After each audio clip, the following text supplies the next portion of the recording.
everybody hear me? Yes? In the back you can hear me? If I get too quiet, just raise your hand and let me know.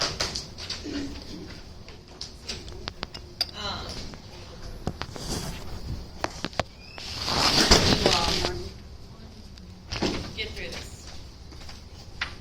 Alright, so we're going to talk about behaviors today. Now you all already had Ms. Shields' development lecture, right? Okay, so some of this builds on that. So having already had it is beneficial to you all. These are the concepts we'll address in each of the exemplars. So we're going to look at autism, ADHD, oppositional defiant disorder, conduct disorder, and eating disorders, including anorexia and bulimia. So, to get started, this is a video of autism, maybe.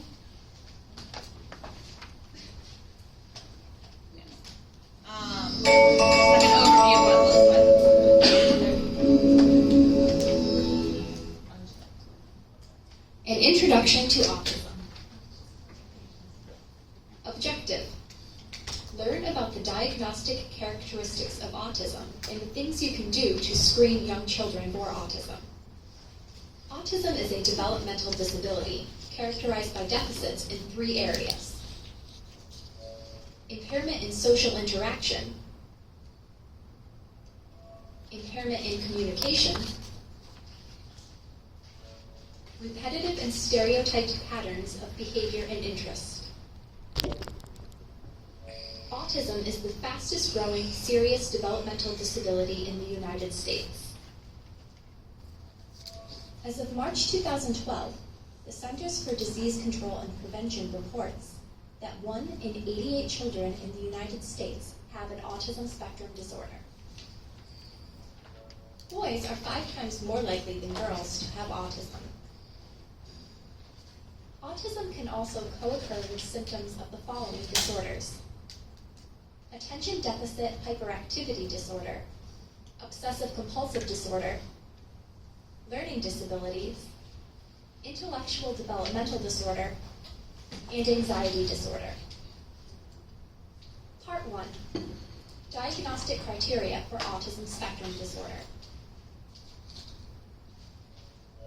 Number 1. Impairment in social interaction.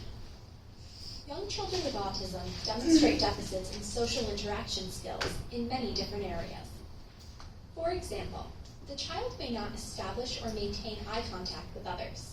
Here, when the teacher removes the pieces of the toy, the child does not look back up at her. May not respond to his name. Chance. Or may not use age-appropriate gestures. Hi. A toddler with autism also may not develop age-appropriate peer relations. May not respond appropriately to other people's emotions.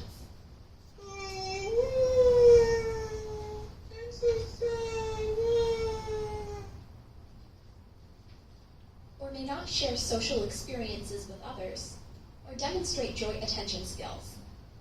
Look.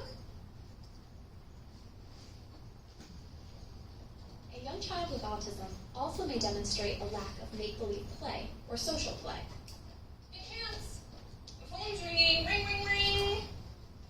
Ring, ring, ring. Hello, hello. Phone's ringing. Your turn. Ring, ring, ring. Hello, hello. Anybody there? Number 2. Impairment in communication. Young children with autism demonstrate deficits in communication in various ways. A toddler with autism may not develop verbal language or may have limited or underdeveloped language. What's this? Chic. He may demonstrate difficulties in having a conversation or may use language in a repetitive way.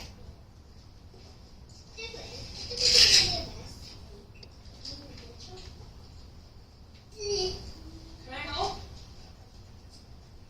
Can I throw out Cherry Red? Number 3. Repetitive and stereotyped patterns of behavior and interest. autism may demonstrate behaviors that are repetitive or stereotyped in nature, and may have very restricted interests. For example, a child with autism may demonstrate repetitive body movements, or may have an intense preoccupation with specific interests such as letters and numbers.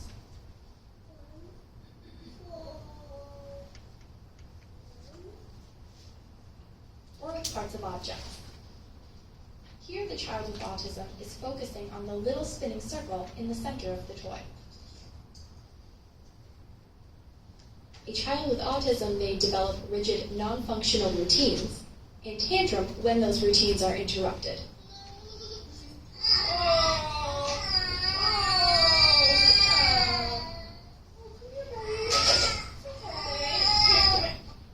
And may demonstrate unusual responses to sensory input, such as refusing to wear bandages.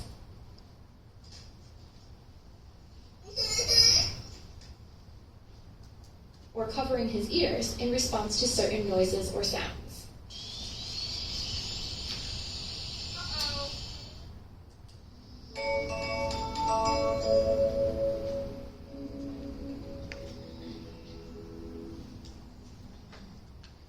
So that's just an idea, as you can kind of see as I'm going through the lecture, some of those behaviors, how they exhibit in real life.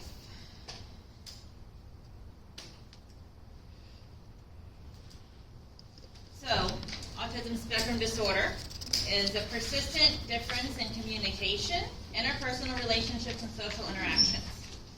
You'll see like the repetitive stereotype behaviors that you saw in the little video. Autism ranges from a spectrum from mild to severe, and it can fall anywhere in between.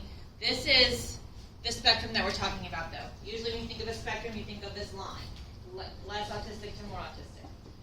In autism, you have all of these different things that they look at, okay? Social differences, interests, repetition, sensory, emotional regulation, their perception, and act like their IQ. And you have more of a round. If this is your neurotypical person who is completely full in every area, your autistic person might have deficiencies in some areas and strengths in other areas. So it's not a less autistic to more autistic. It is no two autistic individuals are alike, basically. You can have a brilliant person who cannot look someone in the eye or can't formulate their thoughts into words. So, or you can have someone who talks more but has a lower IQ. So, and they all fall under autism. But for the diagnosis of autism, the individual would have to have the repetitious behavior, the sensory difficulties, the emotional differences, and problems with communication and things like that. Okay?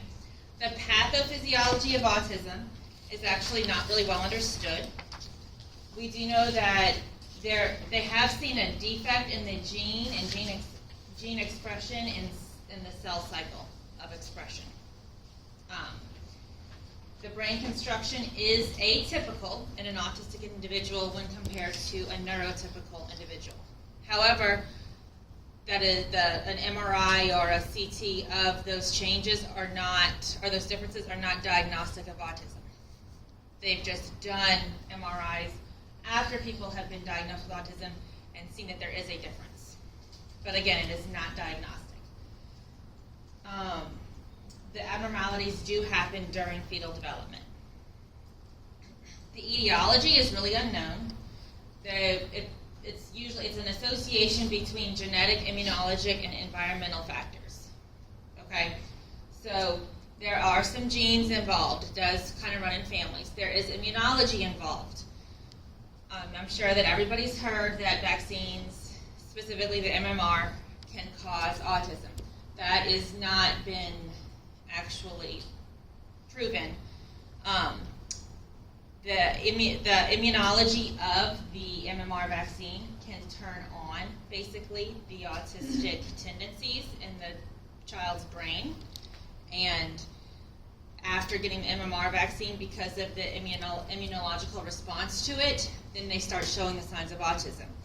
It didn't necessarily have to be the MMR vaccine that caused that, though. It could be a different virus that causes it, or a high fever that causes it. So there's actually no scientific correlation between MMR and autism. But there is the immunological component. It doesn't have to necessarily be that specific vaccine. So it's the interplay between genes, immunology, and environment. Okay.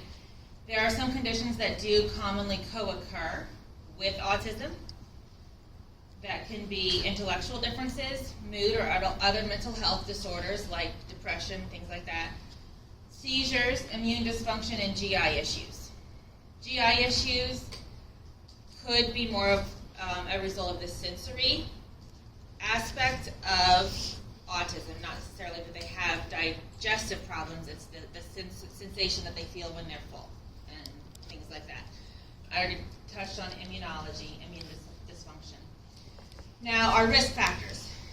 Because we don't really know exactly what causes it, we can't say that there are specific risk factors. They have seen correlations, though. Advanced maternal age, the mom greater than 40. Advanced paternal age, the dad greater than 50 when he fathers the child. Those can all point to genetic differences in those actual sperm and eggs. And then teratogens have been linked to autism, maternal smoking, and alcohol use. And then valproic acid and thalidomide also. If the mom takes valproic acid or thalidomide while pregnant, there's a correlation between that and autism. Children with genetic abnormalities such as these listed here, Fragile X syndrome, Down syndrome, tuberous sclerosis, congenital rubella, and neurofibromatosis, those are all risk factors for autism. And then I already said the family history. So, these are some facts about autism. When this was made, which this is a few years old, I tried to look for an updated one, but there is not an updated one yet. 1 in 59 children were diagnosed with autism. I think that number is higher, it's probably less than 1 in 59, because it is more prevalent. It is the fastest growing neurological deficit diagnosis in the country right now. So autism is, like I said, it's a developmental disability. It causes communication and behavioral changes. It can now be diagnosed as early as 18 months old. Used to, they had to wait until 3 to diagnose a child. Now it can be diagnosed at 18 months old, and these are your early signs of autism. Lack of eye contact, not responding to their name, social withdrawal, lack of gestures or pointing, like you expect a child at one point when you're reading a book, you can say point to the airplane. They start pointing at some point. An autistic child will never actually start pointing. They don't really imitate expressions, so they don't read body language, and they don't copy body language. I have 6-month-old twins. They are starting to do what we do with our faces. Like they're they move their mouths, they try and do what I do. An autistic child would not, even as early as 6 months old. And then delays in motor development. It is more common in boys than girls. I assume it has something to do with the genes, but that's just an assumption. So individuals with autism are actually 8 times more likely to visit the ER. They have sensory deficits. They don't really necessarily always know what's going on when they feel sick, when they have, say they have a high fever. They don't understand that their body's not actually going to burn up. They just feel on the inside like they might burn up, so they go to the emergency room. It's an emergency to them. So they are more likely just because of their sensory problems. Autism has grown. This says 1 in 54. Obviously, the other one says 1 in 49. It's a changing number that you don't have to memorize. 13 million adults are part of the lost generation. What that means is now we know what autism is. We are diagnosing people with autism, catching them pretty quickly when they come to their regular pediatrician visits. 30 years ago, people who had autism were not being caught. They were not actually diagnosed. So people our age, older, may have autism, but they never actually receive the diagnosis. So they don't have the tools that they need to kind of function properly in society. So just remember that if you're dealing with someone who is a little older, that they may have autism, but not actually have the diagnosis and not know they have it. We spend a lot of money annually on autism services. Now that's government money, that's insurance money, that's personal money. That's just to give you an idea of just how prevalent and how financially impacting it is.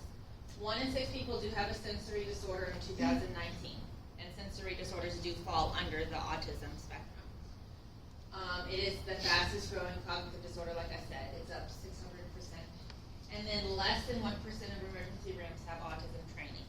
So you don't really have, you're not, when you go to the ER, you're not full, and even anywhere in the hospital, most healthcare providers don't really know a lot about autism. For instance, you're getting your nursing degree and you have a portion of a 2-hour lecture on autism. So it's not something that is really taught much, but it's super prevalent. So it's definitely important to know more about autism so you can know how to take care of these patients. Okay?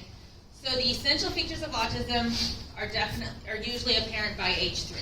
Like I said, we can diagnose as early as 18 months now, but it's pretty definite by 3. You can see that there are certain deficits in these patients. The core characteristics, like I've said, are social deficits, language impairment, and the repetitive behaviors. So the impairments and social interactions. Usually, these patients don't really have much interest in others. They avoid eye contact. They don't have a facial response, like I said earlier, like you're used to someone talk, like someone who's excited, their face looks excited. These individuals can tell you something that they're super excited about and maintain the same monotone voice, keep their face the same neutral face that they always have. So they don't always have the facial expressions that you would expect with the news that they're sharing. They avoid physical contact.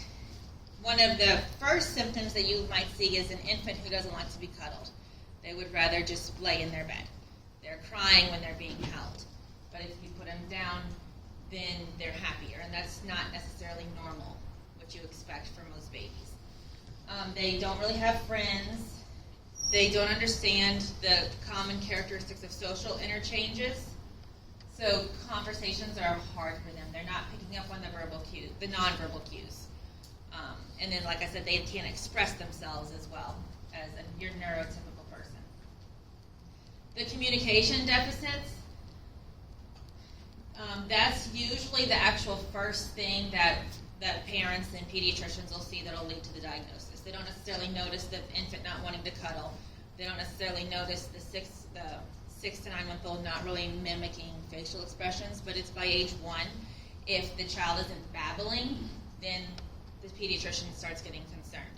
By age 2, if the child does not have 2-word phrases, then we're concerned, and we're probably going to definitely be diagnosing that child with autism.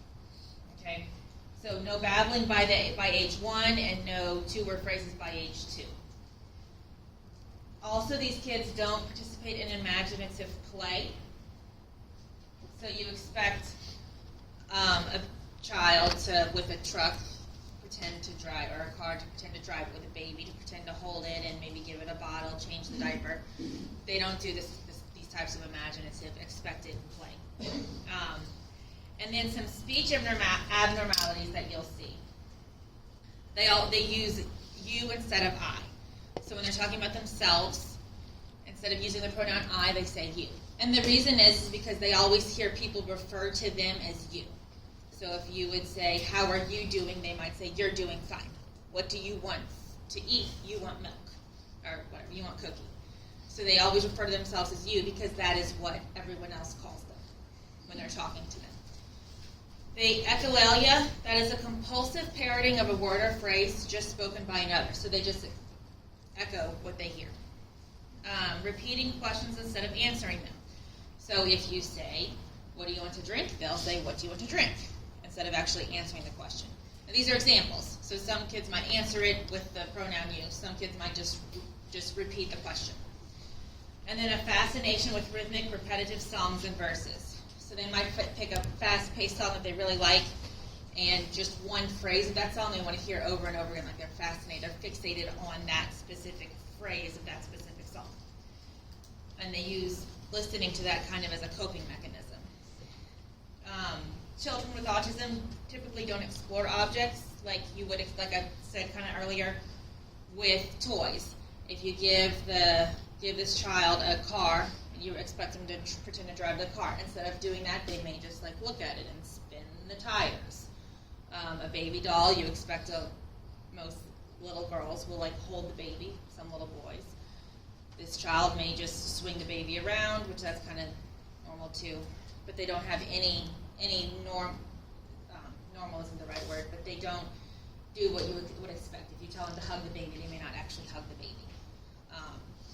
Blocks, instead of stacking blocks, they may want to line them in a particular order. That really doesn't make sense to us, but they don't necessarily explore objects like we would expect them to. And then difficulty adapting to new situations. They need the rigid adherence to strict routines. They become very upset when their routines are disrupted, and they have difficulty adapting to new situations, and they can't really express this. So when they're in these situations that are not their normal, their routine, then they can respond catastrophically. Horrible tantrums that you cannot redirect them from. They like predictability and their routines that helps them feel safe and comfortable. So it's important, if you have an autistic child who is hospitalized, you have to realize you're taking them out of their routine. They're not in their environment. They're not in their routine. They're not getting the foods that they're used to eating. They can't watch the shows that they're used to watching in the place that they're used to watching them. So they're completely out of their routine. So that is a big stressor on these kids. In your textbook, the volume 2 of the concepts book, page 1871, you can see clinical manifestations in therapies of autism. So this is some of your early signs. The child may not respond to his or her name. And like I said, they have the problems with communication. Hysterics. They throw tantrums and it's hard to redirect them. Typically you can get a neurotypical child if they're having an awful tantrum. It may take some persistence, but you can redirect them. This child is so fixated on whatever it is that they want that it is impossible to redirect them or distract them. They prefer to play alone. That's because they don't really excel. It's hard for them to communicate with others. So they would rather just get their toys and play by themselves. Sensitive to loud noises. And that could just be like a telephone ringing in the hospital. It could be an IV pump beeping. Those can be very hard for them to cope with. Tiptoeing, that's a sensory thing. So if for some reason the sensation of walking heel to toe, having their whole foot touch the ground, is too much sensation for them, so they tiptoe. Avoiding eye contact, that's part of their social, it's easier for them not to look at people. Ignore the danger. So that's something that's stressful for parents. It's hard to teach these kids the repercussions of their actions, or what can happen, the consequences if they walk in front of a car that is moving. Obviously, little kids, that's hard to teach too. But by the time a child is like 6, 7, 8, they understand that if they walk in front of the car, that they're going to get hit and they're going to get hurt. An autistic child still at that age, still at 10, doesn't understand why that's dangerous. So these parents they can't really ever relax. These kids may understand that they can't swim. If they get into a pool, they're going to drown. Things like that. So the parents can't ever turn off, relax. Delayed speech development, aversion to touching. That goes back to the cuddling as an infant. They would rather just lay in their bed and not be touched. And then this next slide has a few more symptoms. This is all the early signs. This is going to be into adulthood, basically. Inappropriate laughing or giggling. So they may just be sitting in a social situation in a classroom and blurt out something or giggle about something that's not funny. And that's it's just, so they're thinking about other things as their social problem. Okay. Apparent insensitivity to pain. It's not uncommon to hear about autistic kids head banging. They bang their head into the wall. They may pull their hair out, pull their eyebrows out, and that's the sensory disorder part of it. They don't feel that painful sensation. Let's see. Everything, inappropriate attachment to objects. So your typical child, they have like a stuffed animal or a blanket that they always need for security purposes.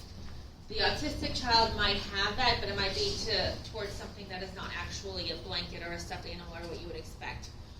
When I was in high school, I used to tutor kids with autism, and one little boy, as soon as he could start recognizing numbers, which was really young because he was brilliant, he was attached to dollar bills that had a number 4 in the serial number. So he would look through money. Once he found the dollar bill, it could be a $1 bill, a $20 bill, it had to have a 4 in the serial number, and he would cuddle that money like you would expect a child to cuddle a stuffed animal. And he would respond catastrophically if someone tried to take the money away from him. So, you would never expect a 2-year-old to want to money that badly. But it's just things like that are unusual. I think everything else. Spins objects are self. So like the tops are good. They like to watch tops. They like to spin themselves. Also, poppets are good. They like repetitive behaviors that result in the same result, that have the same result. So they know that if they press the poppet, it's going to go through on the other side. Fidget spinners, things like that. They're predictable, and it makes them feel more secure to play with the repetitive toys like that. I think everything else we've discussed on here. Table 25.16 on page 1870 has a list of characteristics. So, in our nursing care of a person with autism spectrum disorder, a number of agencies and resources are available to support the child and their family, because this is a family disorder, basically. Everybody in the family is affected. The pediatrician will consult usually social services, and social services knows all of the resources that they have available to these families, these individuals, based on their insurance and their age, because there's lots of things that go into play when developing the collaborative care plan for these patients. They can start preschool. The public school is required to give certain services like speech therapy, occupational therapy, physical therapy, music therapy to these children. Depending on the severity, they may not qualify until they're in pre-K4 or kindergarten. The more severe children will qualify for pre-K3. And then some, if there's an early steps program, if the pediatrician social worker gets them into the early steps program, then they can start getting services through the school system as early as 1 or 2. And then they would just go into the public school system at age 3. That's not always an option because of where the patient may live. They may not be severe enough necessarily to qualify for those services. So in those cases, parents do have options to look. They can always hire physical therapy, OT, speech therapy to come into their home. But then there are different therapies in different autism schools now that parents can take their younger children to if they don't qualify for the public school. And now insurance is starting to pay for these services.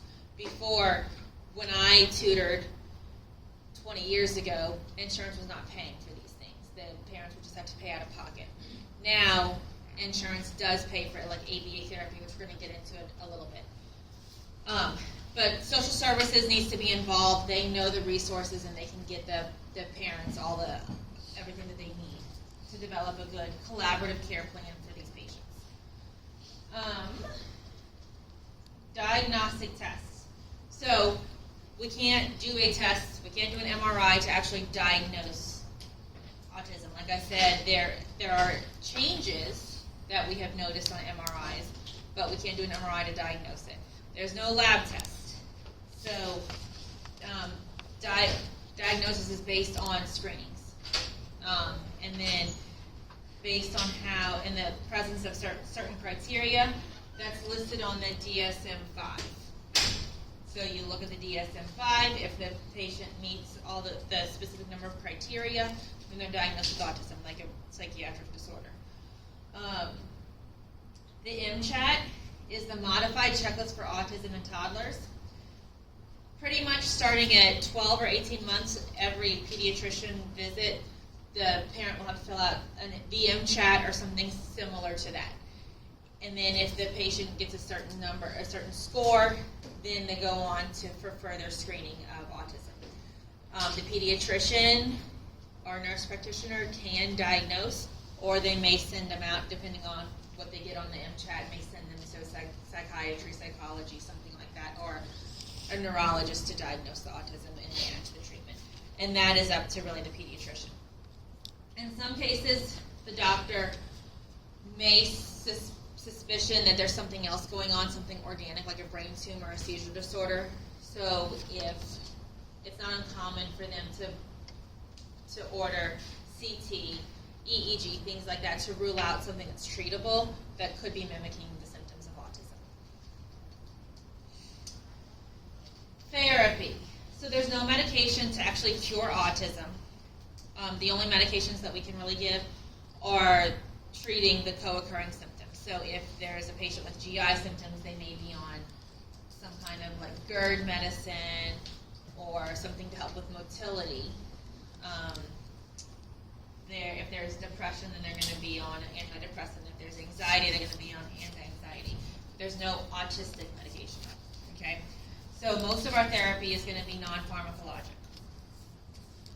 The goal in our therapy is to reduce deficits in social communication and interaction and to minimize the restrictive repetitive behaviors. So we want them to look as normal as possible. That is our ultimate goal, to be able to function in society as normal as we can.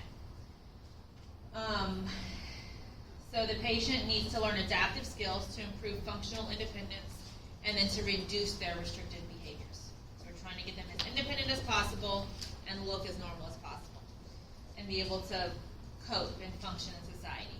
An individualized plan has to be developed for each patient. Like I said, on this circular spectrum, no two patients are the same. So if we have no two patients the same, well, we can't have the exact identical treatment. Okay, so we have to cater our treatment to the individual. Where the care plan is going to be dependent on the intensity of symptoms, the developmental level, what's this patient's IQ, the degree of cognitive impairment, and then also the support from the family. The family is going to have to be super involved in this to have the most success for the patient, because they're going to have to generalize everything that the patient's doing in therapy. They're going to generalize it into their home life. ABA therapy is applied behavioral analysis.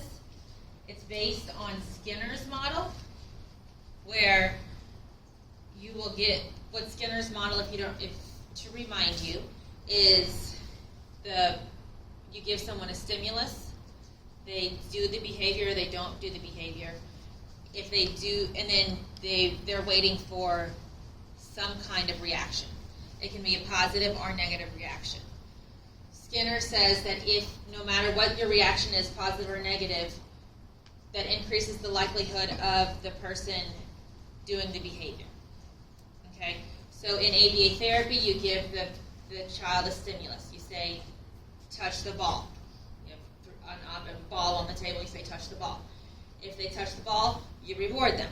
If they don't touch the ball, you don't give them a negative reaction. You give them no reaction. So Skinner says that if you give them a negative reaction, that is a reaction, and that still is going to increase the likelihood of them not doing that again. So you say touch the ball, they don't touch the ball, you ignore it. You say touch the ball, you grab their hand and make them touch the ball, you reward that. The reward can be a good job, it can be a hug if they like to be touched, it can be an M&M, whatever that child finds to be rewarding. It can be putting a sticker on a chart, something quick, and then you do it again. So then eventually, when you say touch the ball without you forcing them to do it, they're going to touch the ball because they know that they're very likely going to get a reward, basically. So the principle of ABA therapy is you do not reinforce the wrong behavior by not reacting at all. And you start with things like touch the ball, and then you start doing more. Basically, it's a huge program. It can last for years, but it teaches the child then to start talking and to say certain phrases, and then in the therapy you teach them to generalize it into outside. It starts in a room alone with the patient. You start to generalize it into society, and it's the whole reward system, teaching them how to basically interact with their society the way that you would expect them to. Complementary approaches have not been proven to be very effective at all. Some parents will make dietary changes, specifically like gluten, dairy-free, casein-free, but like I said, there's no actual proven correlation between limiting these foods and having more successful behavior. Nursing care. So, patients with autism interpret and respond to the environment differently than others. So your sounds that may not bother the typical patient will bother these patients most likely. So when they come into the hospital, we need to think about that. The alarm from the IV pump, the alarm from the blood pressure cuff, the sensation of the blood pressure cuff, squeezing them, the sensation of having to take their temperature. If you can get a forehead thermometer, that would be better. Those can be frightening, overwhelming, and they could respond to them by withdrawing, by crying hysterically, being inconsolable. So basically, it will help you provide care to them more effectively and quicker if you adapt the care to their needs. Make the alarms quieter.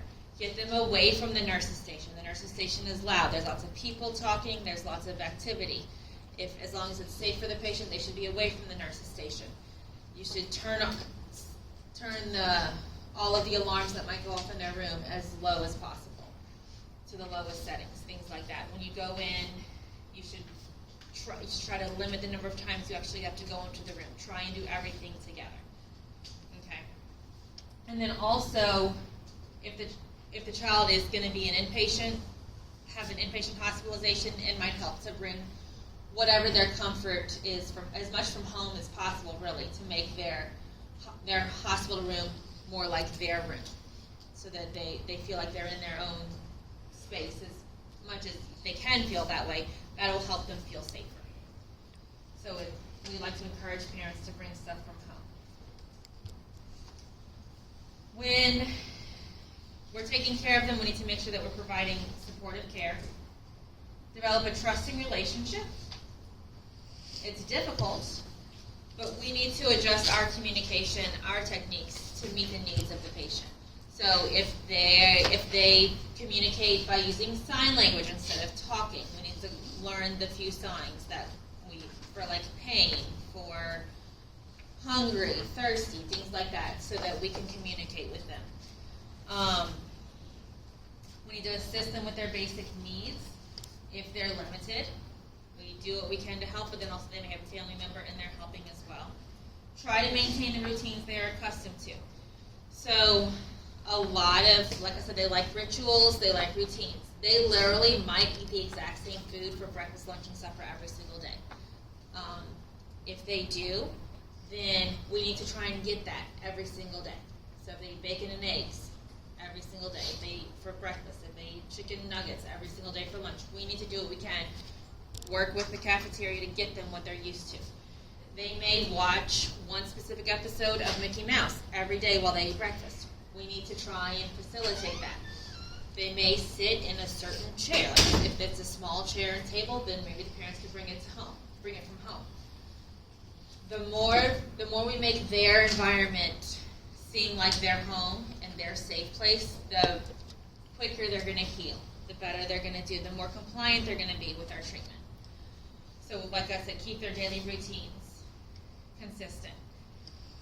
Identify rituals. If they need to sleep with a certain pillow, we should try and get that. Give simple instructions. So if you have like an older child or even an adult with autism and you need to get a UA, you can't give them the cup, tell them to wipe, pee a little bit, stop peeing, put the cup, catch. You can't give them all the steps. You have to be with them, give them one step at a time. It might help to have a chart, a picture of what they're doing. But it's not necessarily like you can give a neurotypical adult a cup and give them the instructions and expect them to be able to do it. Okay? So they are going to require a little bit more time for things like that. And then facilitate nutritious foods at meal times. Obviously, it's going to help with healing. Patients with autism have impaired communication skills. Like I've said, we should focus on using and improving communication. Use short, direct sentences. When you're doing your discharge instructions, make sure that you do have handouts, that you do speak clearly and at their level. Give them as much nonverbal cues as you can. So handouts, pictures, and things like that. If you need to, then you use sign language. And then families need a lot of support when caring for their kids, and even kids grow up to be adults, and the autism doesn't go away.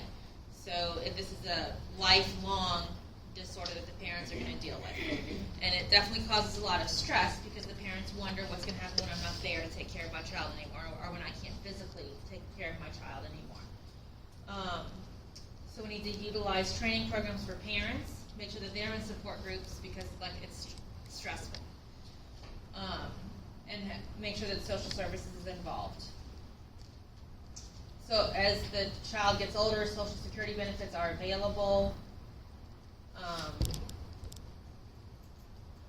that's about it with autism. Do y'all have any questions about autism? No? Okay. Then on to attention deficit hyperactivity disorder. So I'm sure that everybody's heard of ADD, ADHD. They kind of go hand in hand.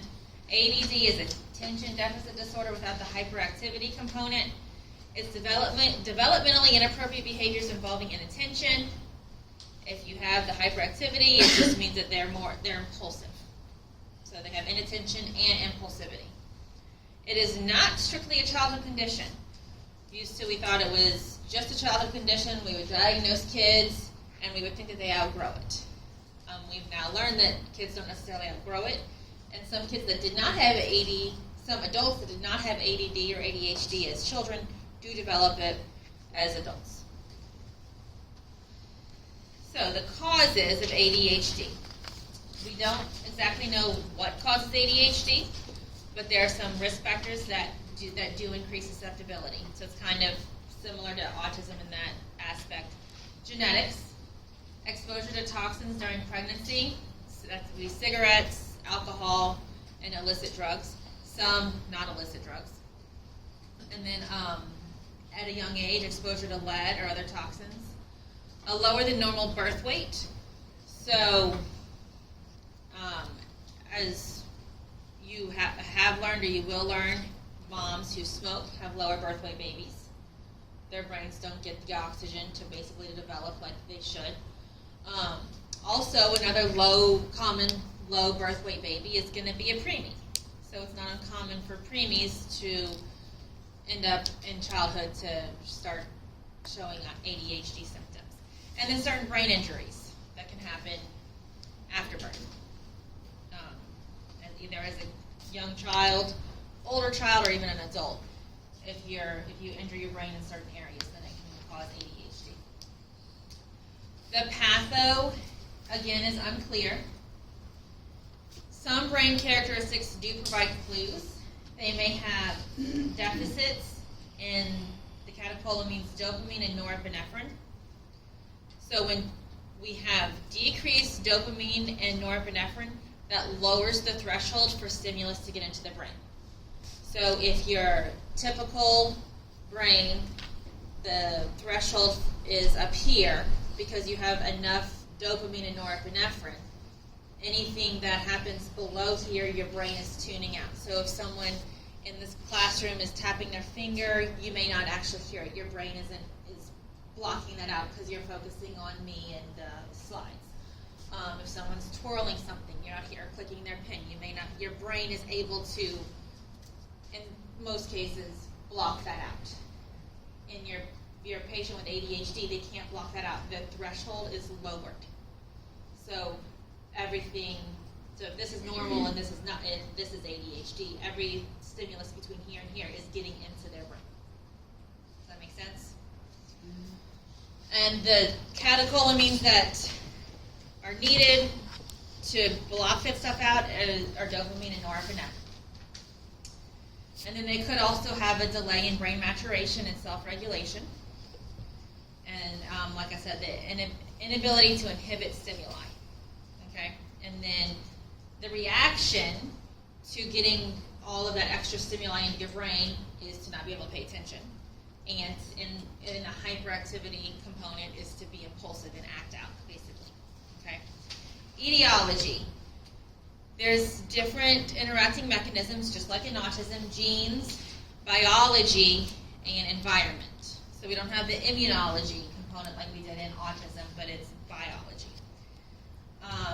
Like I said, prenatal exposure to alcohol or tobacco, drugs, preterm birth, and poor fetal growth can lead to it. Also, impaired placental functioning. So if for some reason the placenta is not getting as much blood to the baby as it should. Serious head injuries, seizures, all of those can also contribute to ADHD. These, I'm not going to take time to watch these. They are, last week I posted this, the whole PowerPoint slide because something happened with the computer last week, so I couldn't lecture. So you can open these and watch these two little videos about ADHD on Canvas. If you just open the PowerPoint slide and go to this slide, then you'll see it, the PowerPoint presentation. So, children with ADHD have problems related to decreased attention span, impulsiveness, and or increased motor activity. To be diagnosed with childhood ADHD, the symptoms have to be present before age 12. They have to be present for more than 6 months, and they have to happen in more than one setting. So you cannot have a child who's completely normal, functioning at home, and has ADHD symptoms at school. That child cannot be diagnosed with ADHD. They have to have the symptoms at school and at home. If they have the symptoms in one place and not at the other place, then it's probably an environment problem, not an actual internal ADHD. They could be acting out because of other stressors that are happening in that environment. They may have ADHD symptoms at home and not at school because there's no structure at home, maybe no consistency at home, but there is at school. On page 1861 of the same book, volume 2, that has clinical manifestations and therapies of ADHD. Just like autism, ADHD is on a spectrum basically from mild to severe. It's not the circular, it is actually a linear one, but you can have from mild to severe. Collaboration and treatment. It's, again, requires that this patient is typically not treated in the hospital. It's an outpatient treatment, but the child is in school. So the school nurse, the principal, the teacher, they're all going to be part of the treatment, as well as the pediatrician, the nurse, maybe psychiatry or psychology. They may all be involved in this patient's treatment plan. Some social services as well. Diagnosis. Again, there's not a diagnostic test to actually catch ADHD. You do questionnaires, history, and then the child needs to meet certain criteria in the DSM-5. We do questionnaires. Remember, it is important to get the birth history, and what the mom took, or if anything happened while she was pregnant with the baby. And then their birth history, like were they premature or not. And definitely want to know what their birth weight was. We need to rule out any other conditions like anxiety, learning disorders, conduct disorder, oppositional defiant disorder, or sleep disturbances, because those could mimic ADHD symptoms. Let's see. And then also they could have sleep problems. So we want to, that's why we're looking at behaviors that interfere with daily functioning. So are they just exhausted because they're not getting enough sleep? Things like that. So we need to make sure we get a whole history and then a complete picture of all aspects of the patient's life, basically. Screening tests for ADHD are on page 1862, table 25.15. And that just lists the different screening questionnaires that can be given at pediatricians' offices.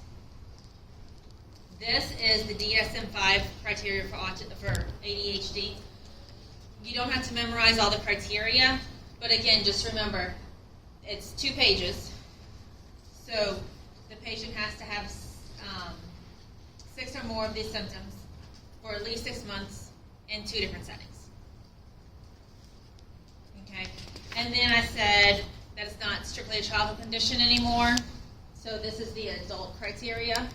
So if a child is diagnosed and treated for ADHD under the age of 12, they turn 13, then they have to meet these criteria to keep their diagnosis of ADHD. Again, you don't have to memorize them. This is just so you can see. And you can kind of compare the difference between childhood and adult ADHD.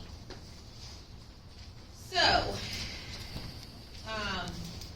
what symptoms would indicate ADD and ADHD?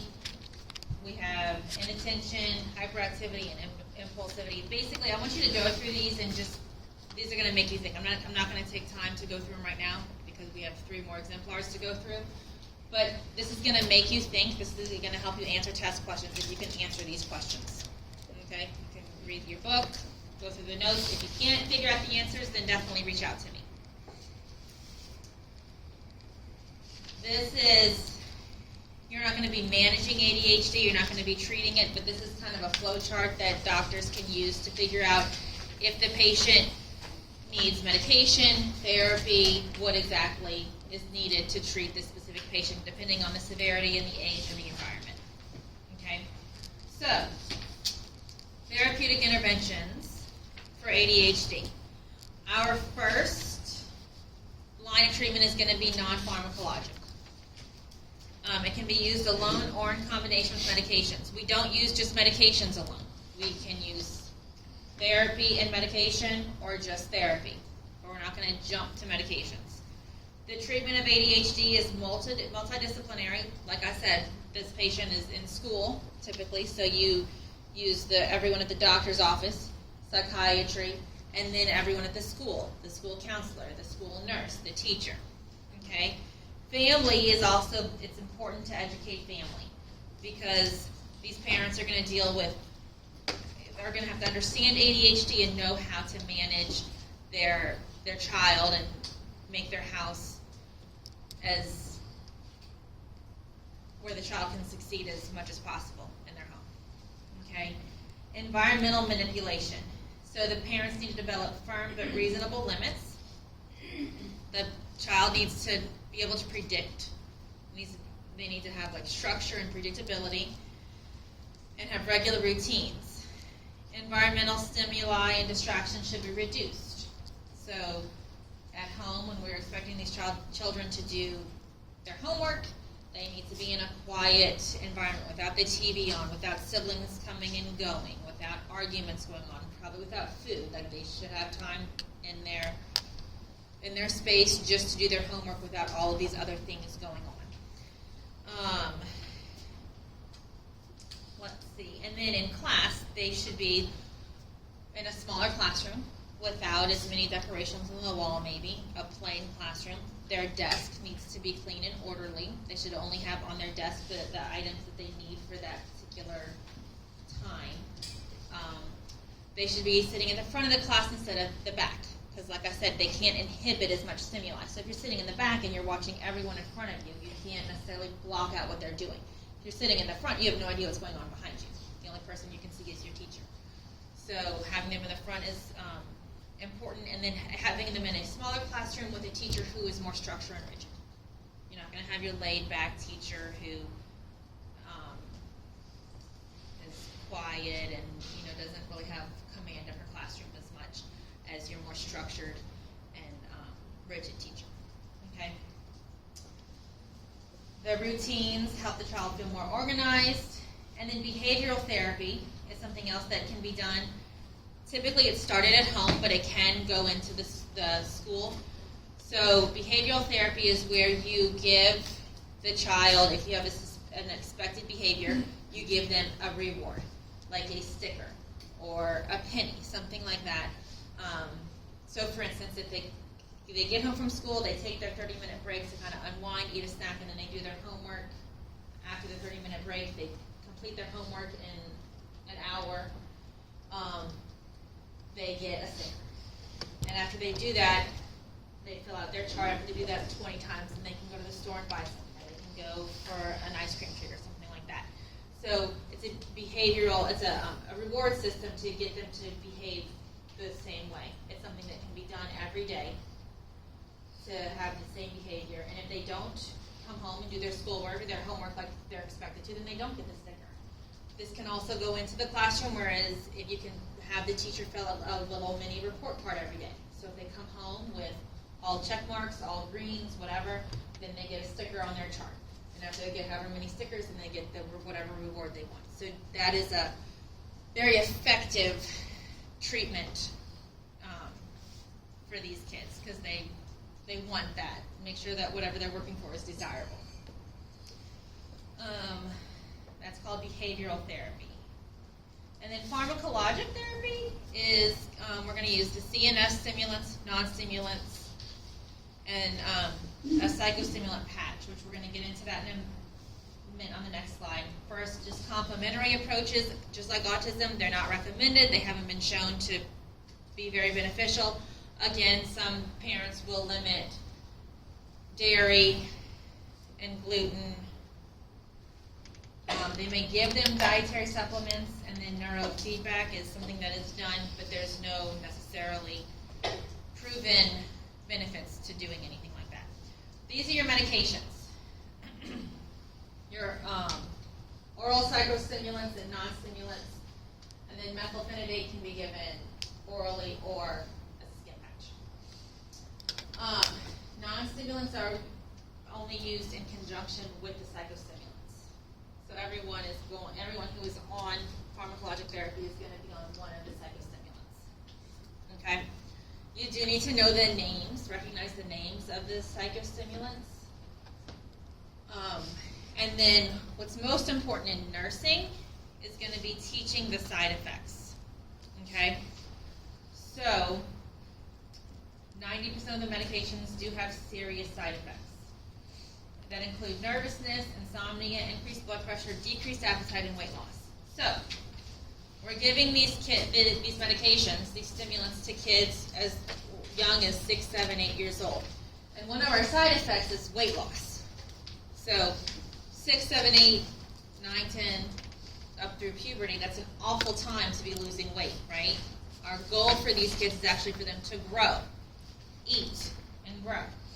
So the main side effect that you need to drill into parents is this decreased appetite and weight loss, because it is a huge problem.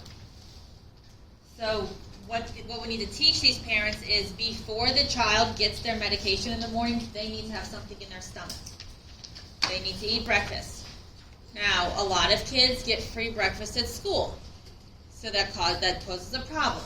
They take their medication at home. By the time they get to school, they don't have an appetite, so they don't eat their breakfast.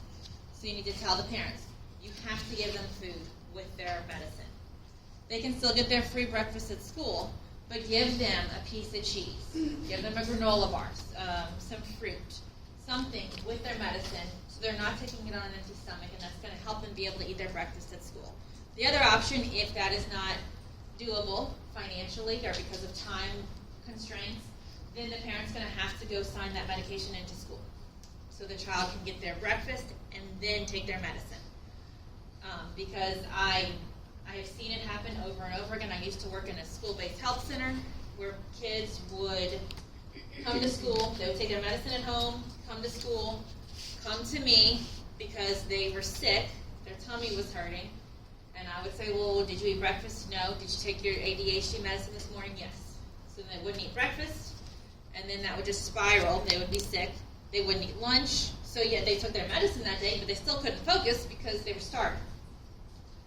So the most important thing you can really teach these parents is they have to take it with food. And then some medications are ordered twice a day. So they take it in the morning, they go to school, their second dose should come after lunch. It shouldn't come when they get home from school. They shouldn't need it necessarily when they get home from school. Also, the later in the day that you take it, the more chances you have of one of these insomnia, one of the side effects of insomnia. So if you give the child their medication at breakfast and at lunch, by the time they're going to bed, it should mostly be worn off. And then increased blood pressure. These patients are going to be seen monthly by their their provider has to see them monthly to give them a refill.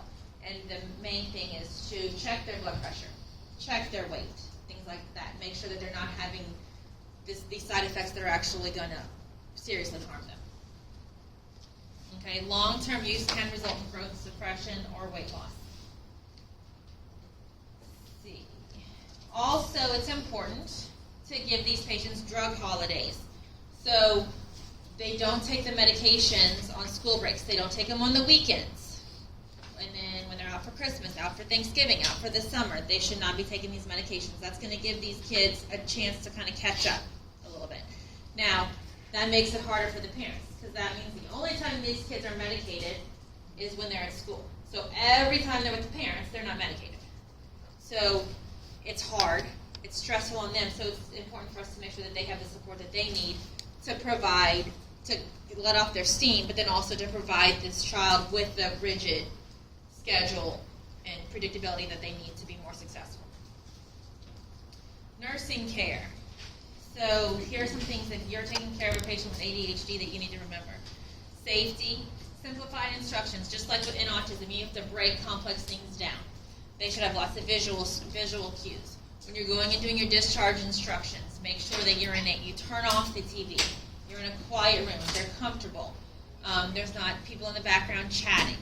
Okay, things like that. Structured routine.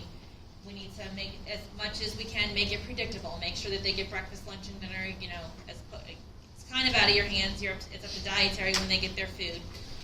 But try and be as rigid as possible. Do their blood pressure around the same time every day. Give them their medicines around the same time, just so they feel a little control. Make sure that you're also educating the family. Said minimize environmental distractions. Also keep harmful equipment out of reach. They like to explore things a lot. They can't necessarily ignore that piece of equipment that's on the bedside table. They may want to play it, manipulate it. So just make sure that you're taking anything they could hurt themselves with, take it out of the room. Provide emotional support and promote self-esteem. These kids are annoying.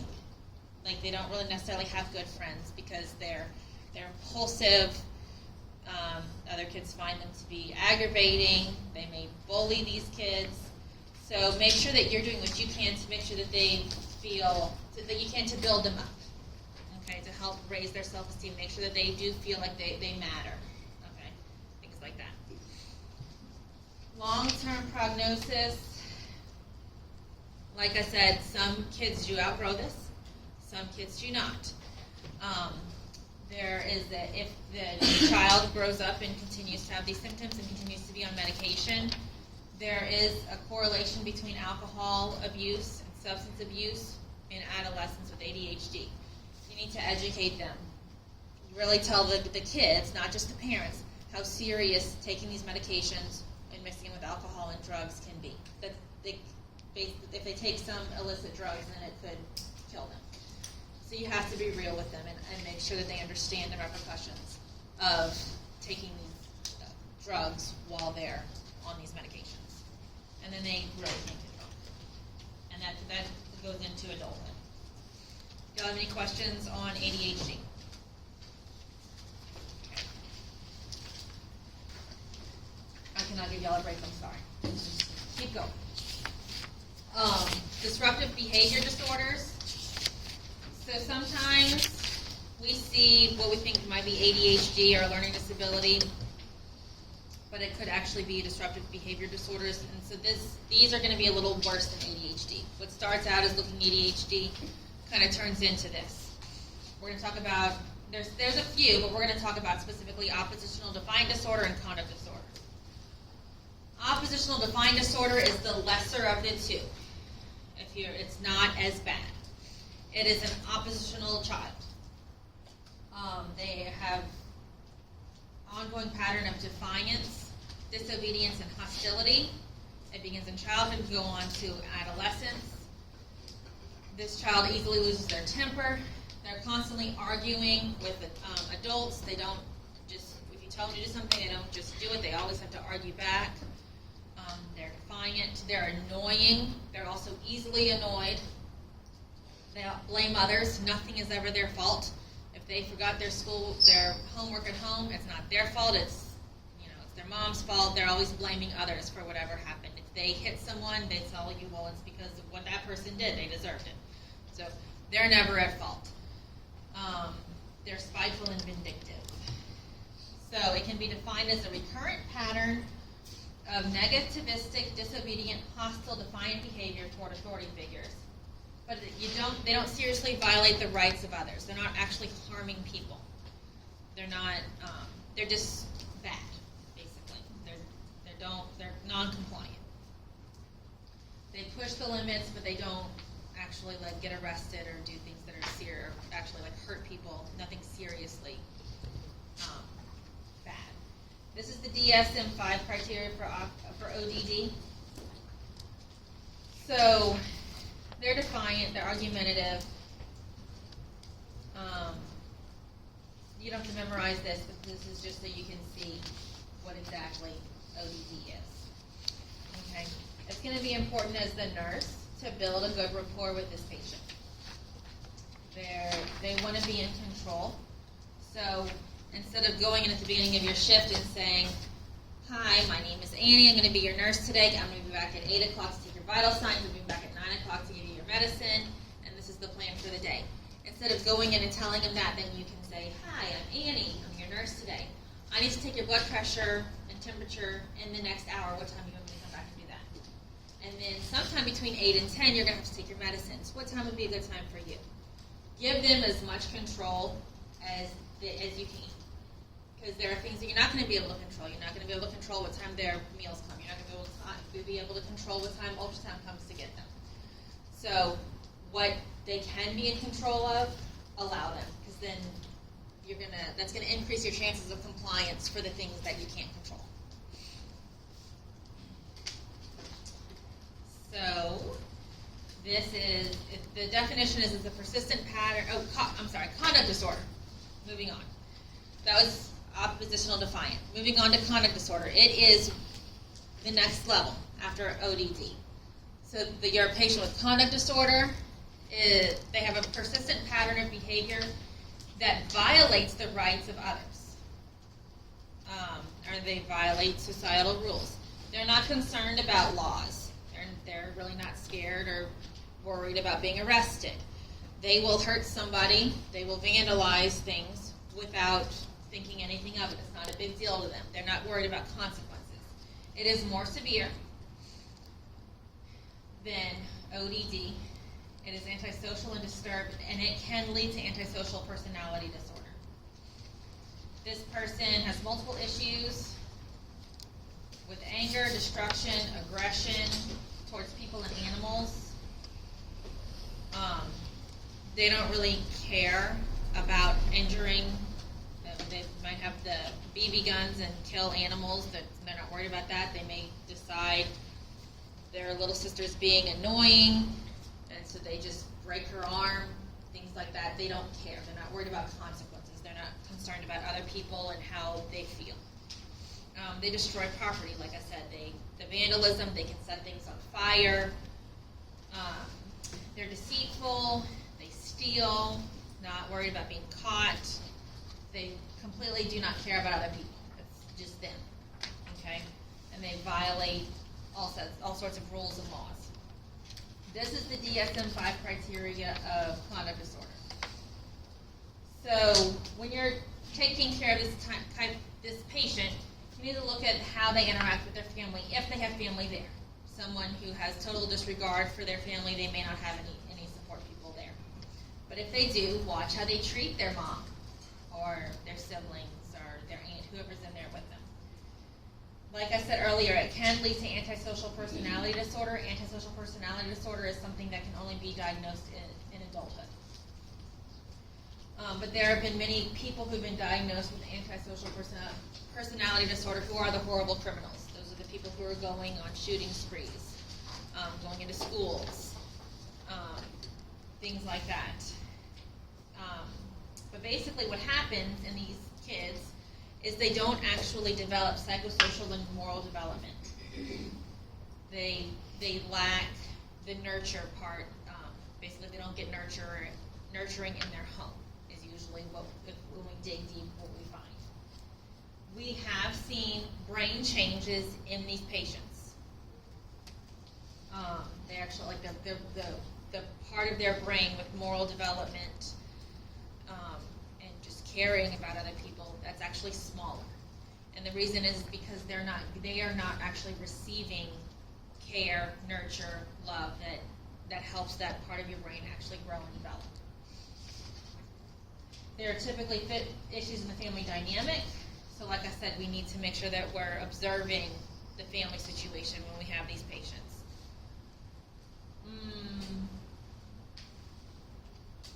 Our priority is going to be safety when caring for these patients. We need to keep them safe and us safe. Back to their moral compass basically never develops, like I said. If you look at Erikson's very first thing is trust versus mistrust. They found that these patients actually never achieve trust. And Erikson builds on each level. So they don't actually have an adult that they can trust. They're born. Typically they come out of homes where they're physically, emotionally abused. So they don't achieve trust, so nothing else can develop in Erikson's stages of development. Our priority is going to be safety, like I said. So when you're taking care of a patient with conduct disorder, you're going to never be in the room alone. You're going to keep the door open, and you're always going to stay between the patient and the door. You're not going to come on the other side of the patient. So if your door is here and your patient's here, you can only come here. You're not going to come around to the other side of the bed because you need to be able to get out quickly in case something sets them off because you don't want to be harmed. Our ultimate goal is to keep them safe, everyone else safe around them, and us. Okay. Don't have anything that they could harm you with or themselves with at the bedside. That basically their IV tubing needs to be as short as possible because they can even use that to strangle somebody. Okay, they definitely don't leave scissors, don't leave needles at the bedside, things like that. In your assessment, observe their interactions with their family members. Like I said, if they're there. See if you suspect any abuse. If you do suspect abuse, that needs to be reported. The main problem for this child might be the situation that they're living in. So if we see the abuse, we get them reported to DCFS and get that child out of that situation into foster care, they actually might do better.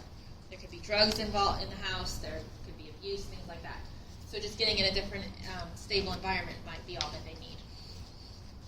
Okay, these are some things for you to just go through again to think about and stimulate some thought processes to help you kind of understand conduct disorder. Interventions are going to be our focus is going to be on correcting the faulty personality disorder. It is a gradual process. It's not a quick fix. So make sure when you're taking care of these patients, you have clear boundaries, that they understand what's right and what's wrong, what you're going to put up with and what you're not going to put up with. Conduct disorders may require inpatient hospitalization because they could be at risk for harming themselves or others. So they may be inpatient in a psychiatric unit. ODD is usually outpatient. And most of the focus is on parenting, making sure that the parents know they need to have clear boundaries and be consistent, basically. You will learn more about caring for these types of patients if you go into behavioral health. Okay, we don't get super deep into it here. Pharmacologic treatments. These patients might be on antipsychotics, lithium, anticonvulsants, antidepressants, or beta-adrenergic blockers. And then also, in addition to medication, we are going to always use non-pharmacologic therapy. So we're going to use cognitive, behavioral, and emotional therapy. We need to teach them internal controls, help them with problem solving, conflict resolution, help teach them more socially acceptable forms of dealing with their anger, whatever the issues are. If the patient does have conduct disorder, you're going to have to go back and teach them trust. You have to go all the way back to the beginning so that they can work through Erickson's stages of development, and hopefully we can build up that moral compass a little bit. Okay? If the families are abusive, like I said, we need to get the child out of that house and into a more stable environment. Do y'all have any questions about those? Either of those? No? We will move on to eating disorders. We have anorexia nervosa and bulimia nervosa. Both of the disorders, anorexia nervosa is self-starvation and excessive exercise. Bulimia nervosa is characterized by purging. Usually there's binging and then purging. Sometimes you don't always have to have the binging, but purging by vomiting, diuretic use, or laxative use. Both disorders, the patient has irrational beliefs about their shape and weight. They look in the mirror and they don't actually see reality. For some reason, they think no matter how skinny they are, they think that they are still fat. They do engage in self-starvation. They are very fearful about gaining weight. That's like their biggest fear in life is gaining weight. And then they, like I said, a disturbance in self-evaluation of weight. They don't actually see the vision of themselves is disturbed. They have a thought process that is very different when it comes to weight. The feeding disorder is not defined by body weight or external appearance, but by the psychological state that the patient is in. Whatever their reality is what's driving this disorder, basically. The researchers do believe that family, social, and culture all provide triggers to the disorders. We're going to get into, there are actual hormonal changes that develop as a result of these that kind of snowball the whole disorder and make it worse. Okay. This video, I really recommend that you watch it. It's too long for me to be able to get through everything, but it's a video of a girl with anorexia, and just you see her thought process through the whole thing about how she's rail thin. You can see all of her bones through her skin, but she still sees herself as fat. And just the thought processes that she goes through, even to where she almost died. So I definitely recommend that you watch it just so you can see kind of that these patients actually do think differently. Okay? And so after you watch it, these are some of the questions that you can think about. So the difference in the two subtypes of anorexia and bulimia are that one engages in self-starvation and in excessive exercise. Like I said, that's the anorexia nervosa, and then the bulimia is the binging and purging. Also, patients with anorexia may use purging behaviors as well. So if they have a self-starvation, they may also use, they don't eat a lot, so it's hard for them to actually vomit, but they can still use diuretics or laxatives to help them get rid of their extra water weight. And then the binging is part of the bulimia. Usually anorexia nervosa is seen more early in mid-adolescence, whereas bulimia is seen in more later adolescence and even young college age kids. It is more common, both are more common in females than in males. Anorexia can lead to amenorrhea. Typically in bulimia you don't have amenorrhea because of the binging. The patient is still getting nutrients. And then eating disorders are actually more prevalent in athletes. So the core psychopathology is related to low self-esteem and self-doubts about personal worth. So they have a low self-esteem, low self-worth. So they start starving themselves. They start with whatever behavior that they partake in, and it snowballs. It grows on itself. Usually they are comorbid with other psychiatric illnesses, like phobias, depression, bipolar, and OCD. There is a genetic component. Sometimes eating disorders do run in families, so you can see that in some cases, but it's not necessarily predictable. Okay. Eating disorders are complex. They're not fully understood, but during illnesses, we have, like in the active illness where the patient is actually participating in self-starvation or excessive exercise, we have seen actual brain changes. And then endocrine and chemistry and neurotransmission circuitry of the brain. So we have seen a disturbance in serotonin and neuropeptide systems that actually change the appetite and mood for the patient. So patients with anorexia have brain structure changes and their metabolism is changed. So basically the hormone that makes you hungry, once the patient starts starving themselves, and so then their body stops making this hormone that makes you hungry because the body doesn't have the nutrients that it needs to make it. So their stomach stops telling their brain basically that they're hungry. So that's what the snowball is basically. So you start by starving yourselves. After X amount of days, your body just can't make that hormone anymore, so you don't feel hungry anymore. So then they have no desire to eat. So that's how they can maintain that lifestyle of not eating, because they eventually don't feel hungry anymore. That's the satiation signal decreases. So like I said, they do have changes in their brain. And then patients with bulimia actually have brain atrophy, so parts of their brain start to die. As a result of bulimia.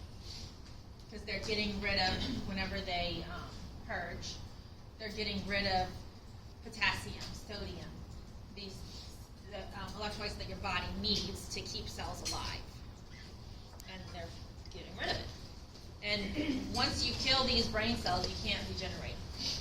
So that's how it snowballs. That's how bulimia snowballs. So it's hard to treat because once the patient is in the middle of the illness, they don't have their body is not telling them to change, basically, to start eating and things like that. Etiology points to biologic and neurologic factors. The risk factors are, like I said, sociocultural and family. So cultural, our media, we see really skinny girls and men, and our adolescents think like that's their goal, is to look like them. They may look like them, they may be as skinny as them, but when they look in the mirror, they're so self-critical that they don't see that they are that skinny. So that's how they start in these behaviors. The family systems theory, they have seen girls a lot who are sexually abused as children develop anorexia in adolescence. So that's the main thing that they've seen in family systems. And then in some cases, it's more middle and upper class families. These parents have high expectations from these kids, and they can't meet the standards that they feel like their parents, or the pressure that their parents are putting on them, and they kind of feel out of control with eating is something that they are not eating is something that they can control. So they find something that they can control, and that's what they do. Anorexia nervosa is the self-starvation and excessive exercising. This is your manifestations. Page 2037 of that same book, volume 2. It is a picture of a body, and it has the different body systems divided, like pointing to the different body systems in the body, and it shows you what exactly the changes are in each body system in anorexia.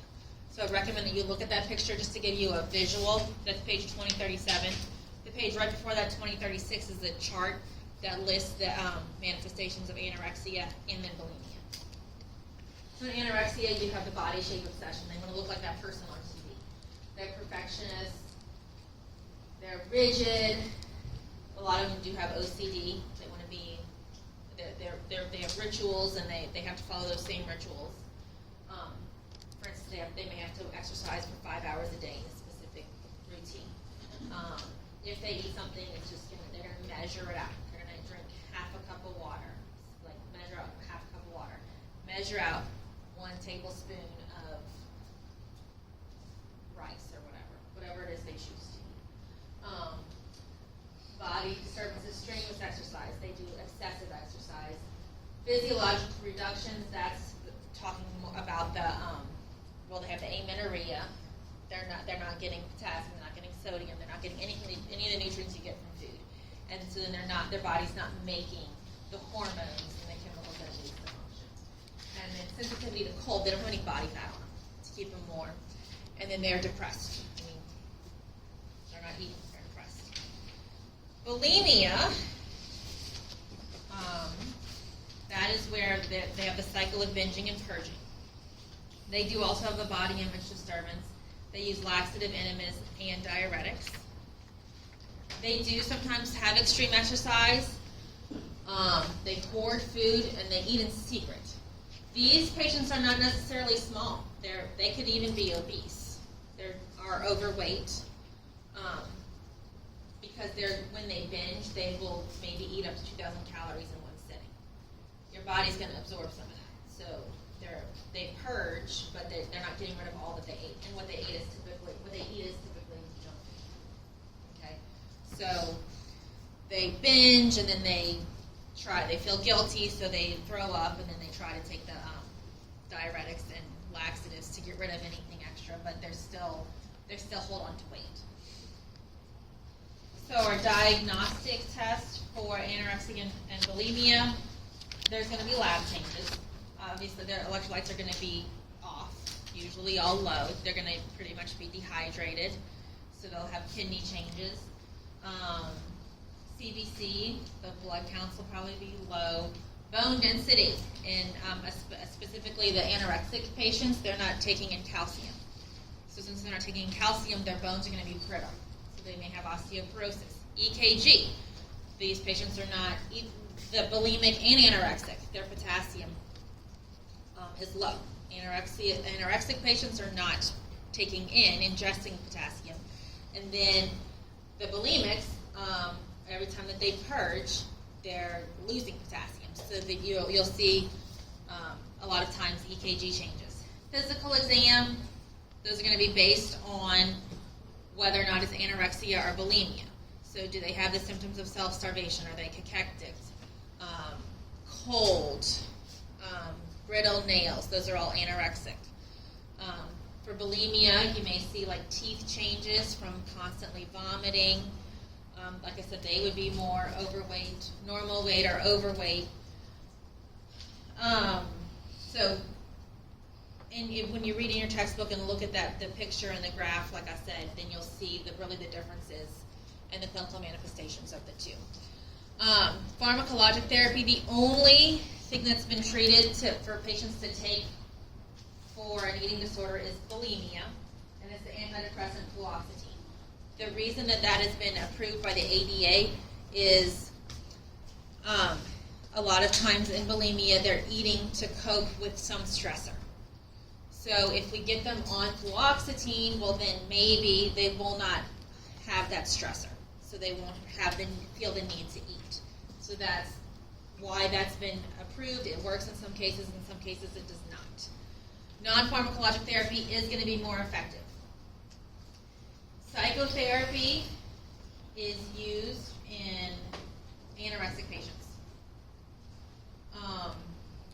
It needs to be used in combination with medical attention. Usually the anorexic patient gets so sick that they end up in the hospital. We have to get their electrolytes up, get them to start eating again, and then they do psychotherapy in combination with that. The approach that they use is called the Maudsley approach. That's Maudsley, and that's specific for anorexia. And then CBT is used for bulimic patients. Treatment can be inpatient or outpatient depending on how sick the patient is. Like I said, a lot of times in anorexia, the patient just gets so sick that they have to be in an acute setting. Then when they get out of the acute setting, they will probably go to a behavioral health to help them learn behaviors of feeding again. Okay. There are complementary approaches that actually are more effective in eating disorders than they are in the other things that we've discussed. Basically, you just find what you can to make these kids want to eat and have normal eating behaviors. The outcomes or goals for our treatment are going to be to normalize eating patterns. We want these patients to eventually be eating 75% of 3 meals a day and then 2 snacks a day, and to refrain from self-harm.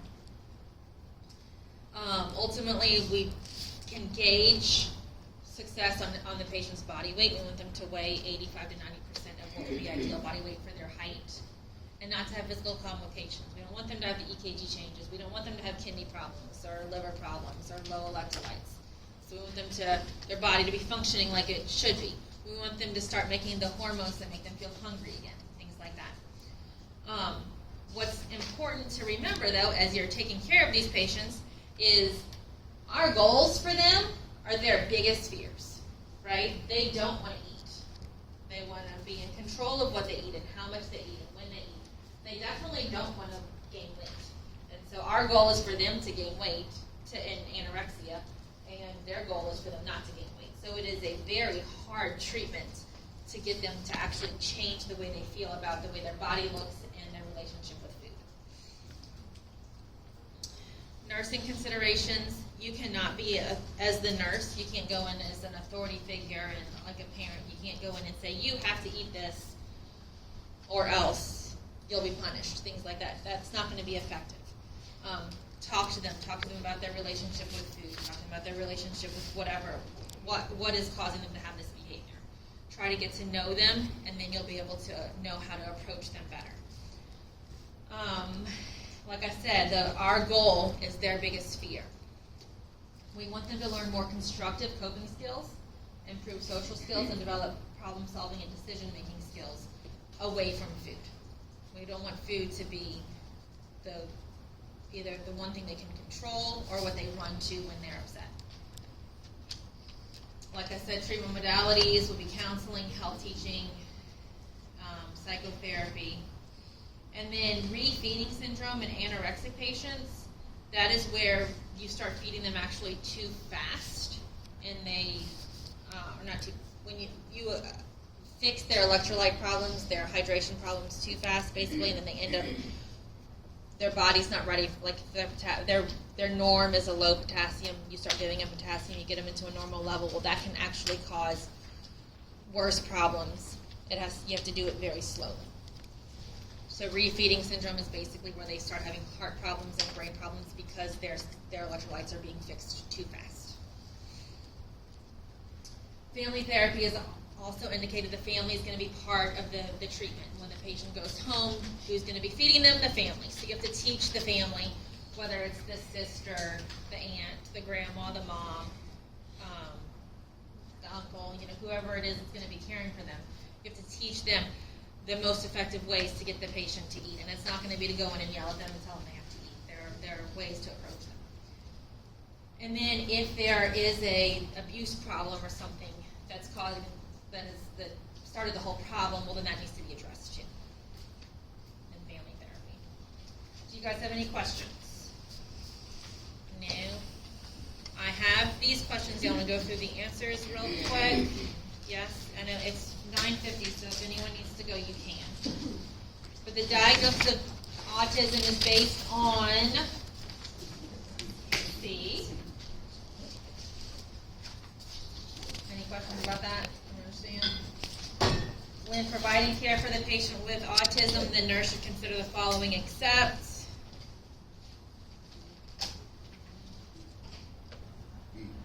B, yes. You do not want to give detailed multi-step instructions. You're going to give them one at a time. The most ideal time of the day for the patient with ADHD to take their medicine is A, in the morning, because it causes insomnia. We do not want to keep them up all night.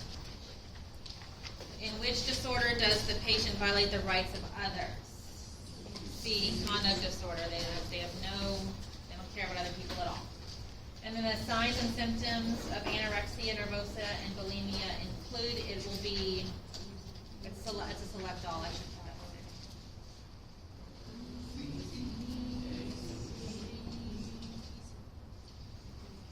it. A, C, and E. I don't know if I said Lanugo. In case I didn't, Lanugo, that's the thin downy hair that basic babies are born with, or preemie babies are born with. Usually by the time, if they're born at term, they don't have it. But their bodies in anorexia go backwards basically to survival mode, being a baby. So they have it's fine downy hair to protect their skin because their skin isn't thick enough to protect them. So that would be ACN. All right. If you guys have any questions, if you're going through the notes, don't hesitate to email me. Who has the roll? I did. Did everyone sign it? No?